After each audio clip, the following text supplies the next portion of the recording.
Hi, Tanya. It's so nice to have you on the show today. How are you doing? I'm doing great. Thank you so much for having me. Beautiful, beautiful. That's a good one. Okay, you see, Tanya, oftentimes I love to thank my guests for two main things, all right? And I do this so often to the point where I think it has even become my anthem. And I say it oftentimes because it's so important that I say it. So, firstly, Tanya, I want to thank you for investing in yourself. You see, you are on this platform right now because you invested in yourself. And oftentimes, I love to make reference to the amazing mango tree. You see, some months back, Tanya, I was on a particular road, and just by the roadside, there was this tall, unattractive mango tree. And I use the word unattractive because the mango tree's got no mangoes on it, and the leaves were all dry. I just walked past it. But you see, Tanya, just recently I was on that same road, and this time around, a lot's changed about the mango tree. You see, the mango tree caught my attention pretty good from a distance, and immediately I got the urge to move so close to it, of which I did, and it wowed me because now the mango tree's got a lot of mangoes on it, beautiful green leaves and healthy branches, and you see, not just mangoes, but ripe mangoes. So it was a beautiful moment that day. I was really, really excited. Here is my point. The fact that you dedicated your time, energy, and resources to becoming the amazing person that you are today, that alone has made it really impossible for me to skip you. And that's why you see you got the request from me to be on the show because I was attracted to the fruit of your knowledge, your insight, your philosophy, and all that you're doing. It's amazing. So thank you so very much for investing in yourself. And secondly, excuse me, thank you for saying yes to the invite. Because if you had said nope, there was nothing I could do about it. Thank you. Beautiful. So let's get started. You see, I'm quite excited to have you on the show today for some reasons. Firstly, my interest in knowledge seeking. I believe in order for one to transition from a terrible situation to that of a beautiful one, Tanya, I believe it takes the application of knowledge. And not just knowledge, but the application of it. And you see, ever since I discovered that light in the Hebrew means knowledge and darkness means ignorance, I've been so keen to knowledge seeking. Why? Because I do not want to remain in the dark. So that's going to make our conversation today very, very important to me and even to the listeners. The second reason why I'm excited to have the amazing Tanya on the show is for the sake of the listeners. You see, Tanya, we live in an age where information is as abundant as grains of sand.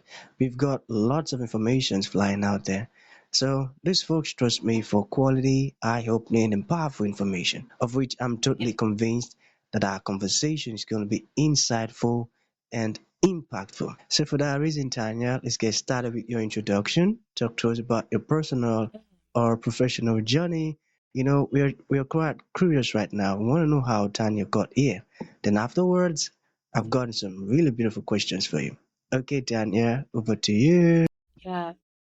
Wow. Well, there's so much that you already said that resonated with me this morning. So I'm excited that we'll be able to dig into that. So thank you so much for having me. My name is Tanya Prince. And yeah, I've been on a journey that's resulted in me now becoming an author, a speaker, and a trainer, really focused on purpose. And my book is called Designed for Purpose. It's a reflective journal. So a way over 4 weeks to really pause and to listen to what the Lord is doing and saying to you. And this really originated because I went through some life changes and that were very challenging for me. So about 4 years ago, I went through the process of divorce. And shortly thereafter, I went through job loss, career loss, and change. And during that period of time, even leading up to that, I had really stepped away from the Lord. I was looking at my life. I was feeling like, I've done all of these things. I've followed the rules. I've done all the steps I'm supposed to do. I've led women's ministry. I've led kids ministry. And why is my life not seeming to fulfill what the world says, really? Ultimately, it comes down to what it should be. In that, that kind of negativity took root in me, and it caused me to walk away from the Lord for 2 years. I couldn't connect with him. I couldn't come to him and pray. I felt just so separated. But through that process of divorce and through career loss, the Lord just brought me immediately back. There's nothing that can separate us from him. And the word says that he holds us in his hand and nothing can take us from his hand. And so sometimes we may step away. We may take a path that the Lord doesn't have for us, but he never will let go. So he brought me back. I would say supernaturally brought me back. And during the time of job loss, I had the opportunity to step back, to spend time in Psalms and in Proverbs, and to really pause and hear what he was saying to me, to experience his grace and his mercy instead of shame. Satan wants to shame us and tell us, stay away, or stay away. He doesn't want you. What you've done is unforgivable. But that's lies, right? That's not what the Lord has for us. So through this process of coming back to him and reflecting, really was born the book Designed for Purpose. Amazing. You see, the first thing, or let me say, the first word that caught my attention when I got into your profile was the word purpose. And I felt, okay, here we go.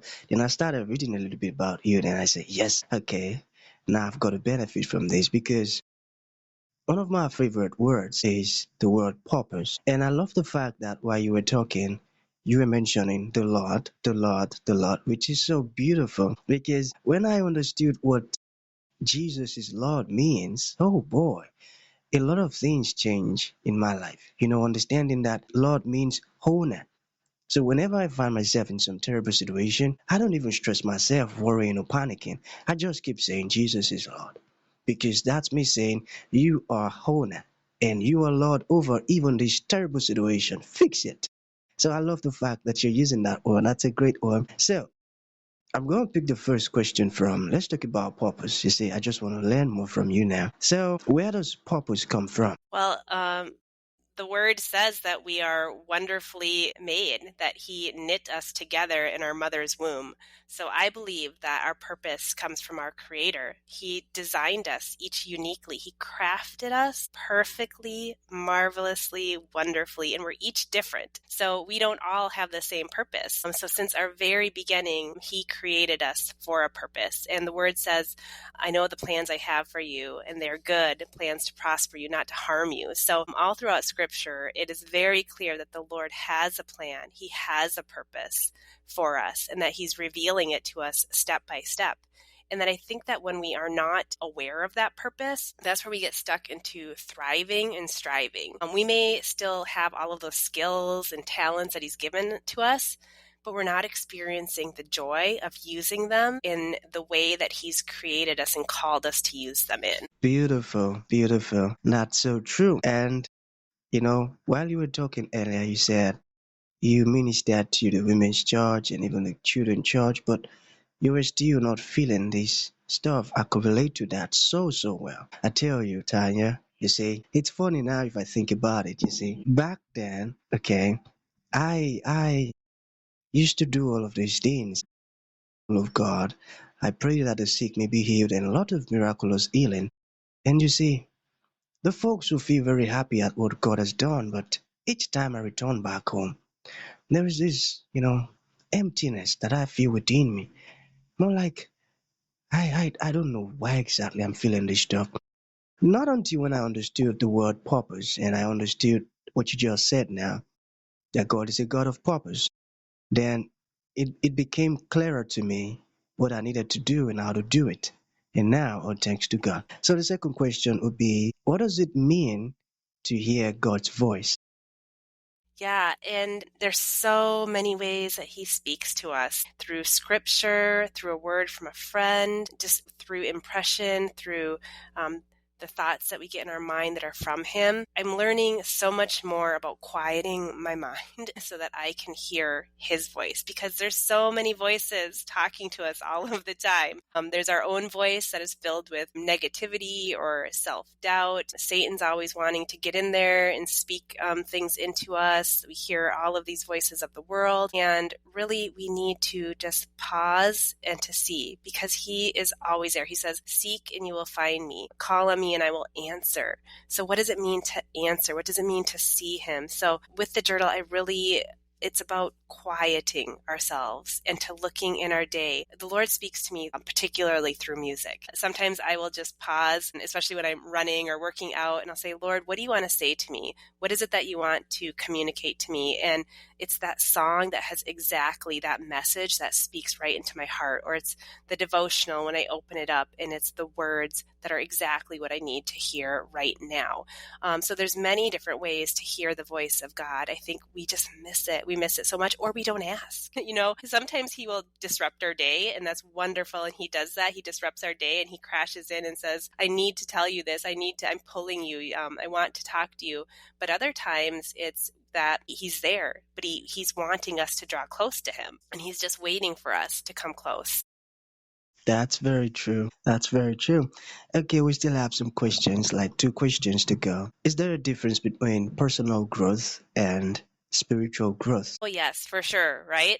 There is, Elisha, there's so many books out there on personal growth. And often it's around, how can I improve? How can I sharpen my skills? How can I maybe become a better communicator, a more effective communicator? How can I become better at my job or career? So there's ways that we can grow in those ways, but spiritual growth is different. And the sweet spot is when your spirit is growing and you're being called into purpose, and your character. Spiritual growth is around, how do you draw closer and closer to God? How do you become more and more Christ-like? It's about character. Spiritual growth is, I think, centered on who God created you to be, your identity in Him, and then it steps into that purpose. And then I think there can be good things from personal growth as well, because the Lord gave us the skills and then called us to sharpen them, right? And to get better at those things that He's crafted us to be. So, but I think your foundation has to start with spiritual growth, because if you go down that personal growth path without the spiritual, you're going to end up empty. You may rise in your career, but you're not going to be fulfilled. You're not going to have that character strength and that closeness and connectedness to the Creator who created you, and ultimately is the source of everything for you, your energy, your being, your safety, your peace. You won't have those things without being near the Lord. Beautiful, that's right. And even by focusing on your spiritual growth, one way or another, you would also begin to grow personally. And even Right? because the Holy Spirit will direct towards you quality information that will change and upgrade your skills and everything that you're doing. I get it. That's a great one. So, does purpose change over time? I think that I view it like a river, that the Lord is moving us and directing us. So I think that He's given some innate qualities and skills and good dreams and desires, and it's a current through our life. So He calls us maybe to use them differently and in different ways at different times. And because our experiences are always forming us, those experiences, as they shift and change, we're called to use those experiences to serve and to help others. So I would say that it moves like a current. Sometimes we may have a radical experience and then we're radically moved into a new space. But I think it's more a transformation than a radical kind of immediate shift and being called into something totally different, though He certainly can do that. I think I got that.